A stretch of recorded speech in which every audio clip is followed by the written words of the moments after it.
आश्वासक, विश्वासू, उमलतं व्यक्तिमत्व अनिकेतजी पटवर्धन. अल्पावधीतच राजकीय प्रवासात यशस्वी झेप घेत रत्नागिरीचं युवा नेतृत्व अनिकेत पटवर्धन यांनी भाजपामध्ये मोठी कामगिरी बजावली. नुकत्याच झालेल्या लोकसभा निवडणुकीत त्यांनी केलेलं काम हे वाखाणण्याजोगं आहे, कारण रत्नागिरीत सिंधुदुर्ग लोकसभा मतदारसंघात कमळ फुलवण्यासाठी त्यांनी घेतलेली मेहनत दृष्टीआड करून चालणार नाही. महायुतीसह अन्य पक्षातील लोकप्रतिनिधी, मंत्री, आमदार, खासदार यांच्याशी त्यांचे असणारे मैत्रीपूर्ण संबंध हे उत्तम कार्याचं फलितच म्हणावं लागेल. अत्यंत आत्मविश्वासानं नियोजनबद्ध काम करताना प्रत्येक मुद्द्याचा विचार करून निर्णय घेण्याची क्षमता असल्याचा अनुभव या लोकसभा निवडणुकीत दिसून आला. येणाऱ्या काळात भाजपा नेते मंत्री रवींद्रजी चव्हाण यांच्या नेतृत्वात पुढील 25 वर्ष रत्नागिरी सिंधुदुर्ग लोकसभा विधानसभा मतदारसंघ भाजपचा बालेकिल्लाच असेल, अशा तऱ्हेचं नियोजन करण्याचा संकल्प अनिकेतजी पटवर्धन यांनी केला आहे. कॉलेज जीवनात उत्तम गुरूंचं मार्गदर्शन लाभलं. कॉलेज जीवनात जनरल सेक्रेटरीची निर्विवाद निवडणूक लढवत विद्यार्थ्यांचे प्रश्न सोडवण्यात ती यशस्वी ठरली. युवा जीवनात अनेक संघर्ष करत हॉटेलमध्ये नोकरी सांभाळत कॉलेज शिक्षण पूर्ण केलं. त्यावेळी अनेक पुढाऱ्यांशी ओळख होत होती, काम सुरू होतं. पण खऱ्या खोट्याची उपजत जाण असलेले अनिकेतजी यांनी आपला पाय कधीही घसरू दिला नाही. कोणत्याही मोहात, व्यसनात ते अडकले गेले नाहीत. सूर्यप्रकाशा इतपत स्वच्छ व्यक्तिमत्व हीच त्यांची खरी ओळख आहे. भारतीय जनता युवा मोर्चाचे जिल्हाध्यक्ष पद भूषवताना अनिकेत पटवर्धन यांनी विविध जनहिताचे विषय हाती घेतले आणि ते पूर्ण ताकदीनं पूर्णत्वास नेले. कोरोना काळात जिल्हा रुग्णालयात सुरू असलेले गैरप्रकार रोखण्यासाठी आवाज उठवला. रुग्णांची होणारी परवड, औषधांची असणारी कमतरता, आरोग्य व्यवस्था इत्यादी सुधारण्यासाठी प्रशासनाला नमवत जिल्हा रुग्णालयाच्या अनेक गैरगोष्टी उघड केल्या. जनतेच्या अडीअडचणी सोडवण्यासाठी सेवेशी तत्पर अशा उक्तीप्रमाणे जनसेवक, युवा नेते म्हणून त्यांच्याकडे विश्वासानं पाहिलं जातं. गेले काही वर्ष अनिकेतजी बांधकाम मंत्री माननीय श्री रवींद्र चव्हाण यांचे स्वीय सहाय्यक म्हणून काम पाहत आहेत. या संधीचा उपयोग अनिकेतजींनी लोकसेवेसाठी केला. सार्वजनिक बांधकाम खात्याच्या मार्फत विविध योजनांची अंमलबजावणी करण्यासाठी ते नेहमीच आग्रही असून तशी कामं खात्याकडून करण्यासाठी आग्रही असतात. मंत्री रवींद्र चव्हाण यांच्यासोबत राहून अनिकेतजींनी मंत्रालयीन कामकाज जाणून घेतलं. त्यामुळे आता ते स्वतः मंत्रालयीन कामकाज योग्य कौशल्याने हाताळतात.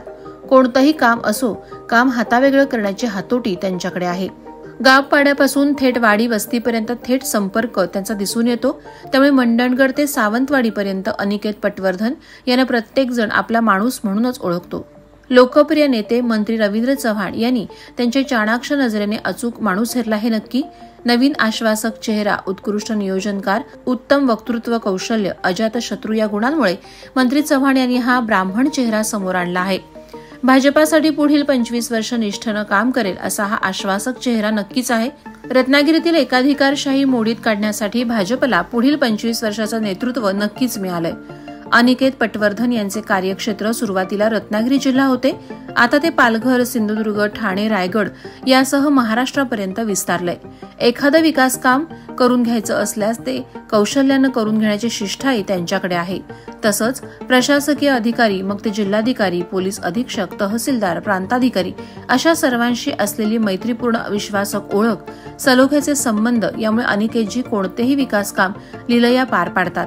सार्वजनिक बांधकाम खात्याचे मंत्री म्हणून रवींद्र चव्हाण काम करताना दौऱ्यात त्यांच्यासोबत असणारे अनिकेत पटवर्धन यांनी मुंबई गोवा महामार्गाचा बारकाईनं अभ्यास केलाय. अडीअडचणी समजून घेत त्यावर पर्याय काढत महामार्ग लवकर पूर्ण होण्यासाठी त्यांचे प्रयत्न सुरू आहेत. बांधकाम खात्यातील ठेकेदाराच्या पेमेंटचा 19 वर्षांचा बॅकलॉग भरून काढण्याचं श्रेय अनिकेतजींना द्यावं लागेल. नैसर्गिक फयान वादळात चांगलं काम केलेला हाच तो अनिकेत पटवर्धन अशी देवेंद्र फडणवीस यांच्याकडे मंत्री रवींद्र चव्हाण यांनी करून दिलेली ओळख, हीच केलेल्या कामाची खरी पोचपावती म्हणावी लागेल. अनिकेत यांची प्रशासकीय कामकाज पद्धती, राजकीय घडामोडीतील त्यांची महत्वाची कामगिरी, जनसेवा या सर्व देदीप्यमान कामांनी त्यांची ओळख अधिकच खुलली आहे. रोखठोक स्वभाव, कामात प्रामाणिकपणा आणि भाजप हेच मूळ आहे हे मंत्री रवींद्र चव्हाण यांनी अनिकेतमध्ये हेरलं. त्यामुळे कितीही खोट्या नाट्या तक्रारी झाल्या तरी चव्हाण साहेब ठामपणे वडिलांप्रमाणे विश्वासानं त्यांच्या मागे उभे राहतात आणि राहतील असा विश्वास अनिकेतजी व्यक्त करतात. भाजपाचे केंद्रीय नेते अमित शहा यांच्याशी अनिकेतजी यांची थेट ओळख आहे. तसंच भाजपा नेते उपमुख्यमंत्री देवेंद्र फडणवीस, मुख्यमंत्री एकनाथ शिंदे, भाजपाचे केंद्रीय सरचिटणीस विनोद तावडे, कोकणचे नेते खासदार नारायण राणे यांच्याशी असलेली ओळख आणि व्यक्तिगत संबंध आहेत. अनिकेतजी जसं भाजपमध्ये लोकप्रिय आहेत तसेच ते अन्य पक्षाच्या नेत्यांच्याही जवळचे आहेत. राज्याचे उद्योग मंत्री, रत्नागिरीचे पालकमंत्री उदय सामंत, राजापूरचे आमदार राजन साळवी आणि अन्य राजकीय पक्षांचे नेते मंडळी, लोकप्रतिनिधी यांच्या समवेत मैत्रीपूर्ण संबंध आहेत. येणाऱ्या काळात मंत्री रवींद्रजीत चव्हाण यांच्या नेतृत्वात पुढील 25 वर्ष रत्नागिरी, सिंधुदुर्ग लोकसभा, विधानसभा भाजपाचा बालेकिल्लाच असेल अशा तऱ्हेचं नियोजन करण्याचा संकल्प अनिकेतजी यांनी व्यक्त केला.